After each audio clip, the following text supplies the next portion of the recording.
ഞാൻ ഇവിടെ ശരി മതിയാ. അപ്പൊ ഇവിടെ ഒരു നോക്കില്ല നമ്മുടെ ഇങ്ങടെ നെറ്റിൽ ആരുടെ സ്ഥലം ഉമ്മയ്ക്കാൻ? അത് എനിക്ക് ഉമ്മയ്ക്കാൻ. നിന്റെ ഇപ്പൊ നെറ്റിയിൽ അപ്പൊ ഉമ്മ വയ്ക്കാൻ വരുമോ? വരുന്നത് വരെ ഞാൻ വയ്ക്കാം.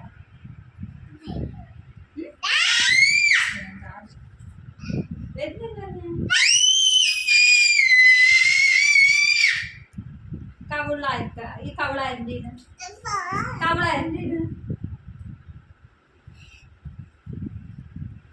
അമ്മന്റെ. അപ്പൊ ഈ കവിളോ? അപ്പൊ ഇവിടോ? അപ്പൊ ഈ മൂക്കോ? അതിന്റെ അല്ല. തൊന്തിയോ? അതെന്റെ. അപ്പൊ ഇവിടോ? കാലിന്റെ അടി അടിയ. ഇവിടെ